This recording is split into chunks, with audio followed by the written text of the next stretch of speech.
Let's talk about how to keep your baby safe while they're sleeping. So first is choosing a safe sleep space. So ensuring a safe sleep environment is one of the most important steps in reducing the risk for sudden infant death syndrome, or SIDS, and other sleep-related hazards.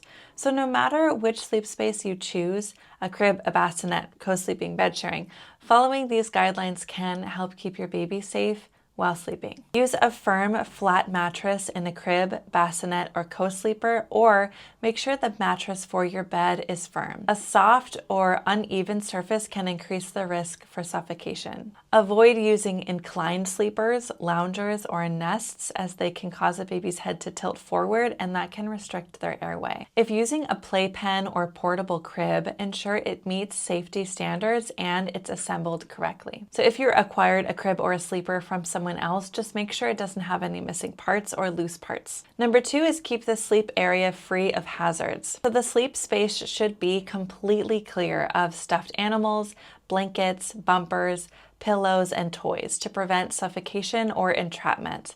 Using a tight-fitting sheet on the mattress to prevent loose fabric from bunching up around the baby. Avoid placing mobiles, cords, or decorations within the baby's reach. Loose strings or ribbons can pose as a strangulation risk. Number 3, always place the baby on their back.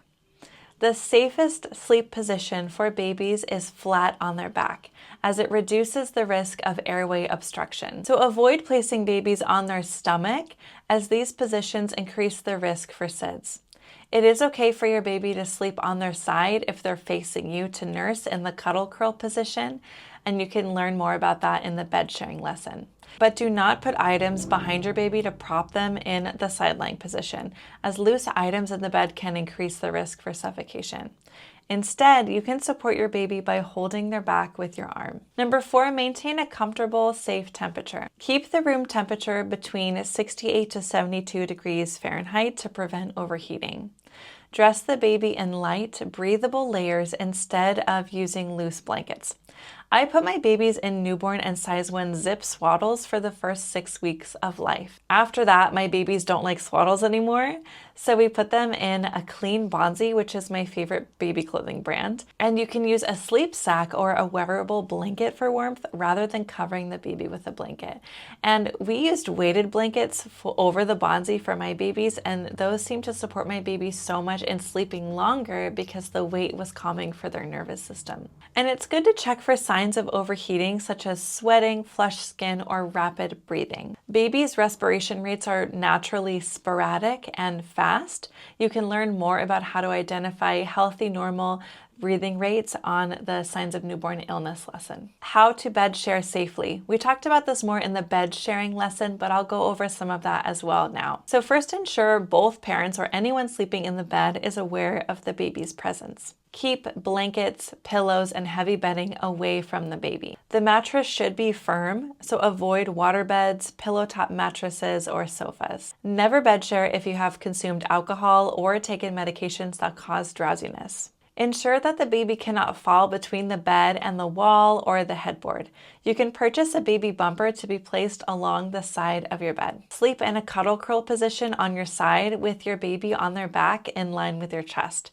Do not pull any blankets over your baby. Number 6 is to use a safe crib and check for recalls. So if your baby is in a crib, ensure the crib meets certain safety standards and it hasn't been recalled. Avoid cribs with drop-down sides, which have been banned due to safety risks. If you're using a secondhand crib, confirm that it's structurally sound and has all the original parts securely fashioned. And number 7, avoid sleeping in sitting devices. Babies should not sleep in car seats, swings, bouncers, or loungers. It's okay for your baby to sleep in the car seat while supervised if traveling, but otherwise, if your baby falls asleep in one of these, take them out and put them in the carrier or put them in their independent sleep space to finish out the nap.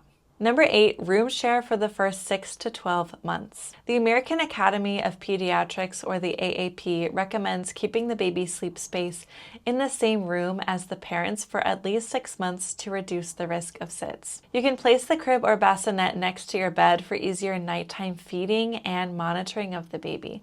Be sure that the product you choose meets the current standards for safety, and you can learn more about safety standards on the link that I've attached to this lesson. And I also recommend watching this brief video by healthychildren.org on 5 sleep essentials that I have attached to this lesson.